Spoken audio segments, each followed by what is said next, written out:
नमस्कार दोस्तों। सबसे पहले क्षमा चाहता हूं आप सबसे कि स्वास्थ्य खराब होने के कारण मेरी वीडियोज नहीं पढ़ पाई। इसके लिए मैं क्षमा प्रार्थी हूं, खेद है मुझे। प्लीज आप सब मुझे क्षमा करें। दोस्तों, एक बार फिर से स्वागत है आपका हमारे YouTube चैनल टारगेट विद कौशल पर।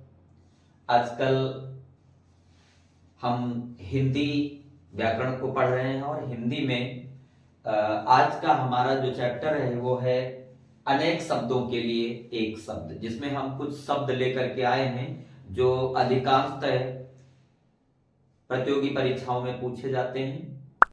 तो हमने यहाँ पहले लिख रखा है, ताकि वीडियो मेरी बड़ी ना होने पाए इसलिए मैंने लिख रखा है, हाथी को हाँकने का जो लोहे का हुक होता है उसे क्या कहते हैं?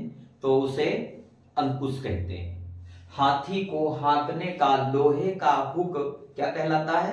अंकुश कहलाता है। वैसे ही जिसका ज्ञान इंद्रियों के द्वारा ना हो उसे अगोचर कहते हैं। जिसका ज्ञान इंद्रियों के द्वारा ना हो उसे अगोचर कहा जाता है।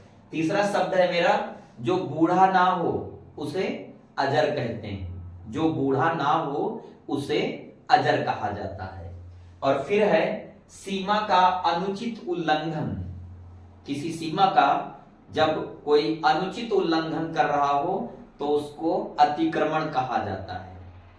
सीमा के अनुचित उल्लंघन को अतिक्रमण कहते हैं। वैसे ही किसी कथन या किसी बात को बढ़ा चढ़ाकर कहना अतिशयोक्ति कहा जाता है। जब किसी कथन को या किसी बात को हम बढ़ा चढ़ाकर कहते हैं तो फिर उसे अतिशयोक्ति कहा जाता है।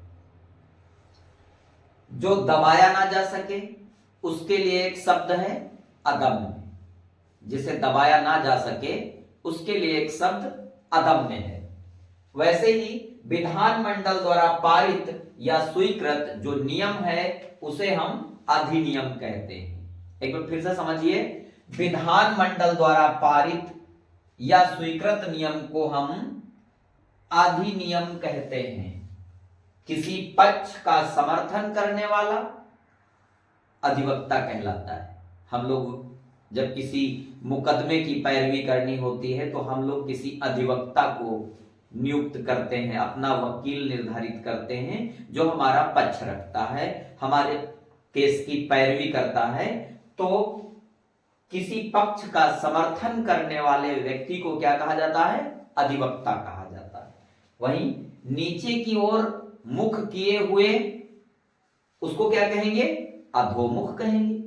जो नीचे की ओर मुख किए हुए है उसे हम अधोमुख कहते हैं। और फिर है जिसका कोई निश्चित घर ना हो। जिसका कोई निश्चित घर ना हो उसे हम अनिकेत कहते हैं। जिसका कोई निश्चित घर ना हो उसे हम अनिकेत कहते हैं। एक बार फिर से समझिए, मैंने कहा हाथी को हाँकने वाला लोहे का जो हुक है उसे अंकुश कहेंगे। जिसका ज्ञान इंद्रियों के द्वारा ना किया जा सके उसे हम अगोचर कहेंगे। और जो बूढ़ा ना हो उसके लिए एक शब्द है अजर। जिस हंसी से अट्टालिका तक हिल जाए उसे हम अट्टहास कहते हैं। जिस हंसी से अट्टालिका तक हिल जाए उसे हम अट्टहास कहते हैं। और सीमा का अनुचित उल्लंघन अतिक्रमण कहलाता है। किसी कथन या किसी बात को खूब बढ़ा चढ़ा करके कहना अतिशयोक्ति कहलाती है। जो दबाया ना जा सके उसके लिए एक शब्द है अदम्य। वैसे ही विधानमंडल द्वारा पारित या स्वीकृत नियम अधिनियम कहलाते हैं। एक बार फिर से समझिए, विधानमंडल द्वारा पारित या स्वीकृत नियम को हम अधिनियम कहते हैं। किसी पक्ष का समर्थन करने वाले को, किसी पक्ष का समर्थन करने वाला, इसके लिए एक शब्द होगा अधिवक्ता। वहीं नीचे की ओर मुख किए हुए अधोमुख।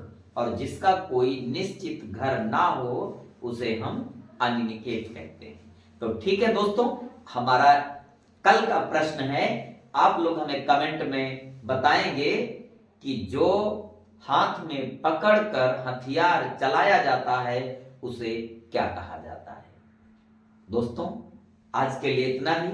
मिलते हैं फिर कल एक नई वीडियो के साथ, और इस चैप्टर को और आगे ले जाने के लिए कम से कम 3 वीडियोस मैं डालूंगा इस पे, और जिसमें हम पढ़ेंगे कि अनेक शब्दों के लिए एक शब्द। तो आज के लिए इतना ही।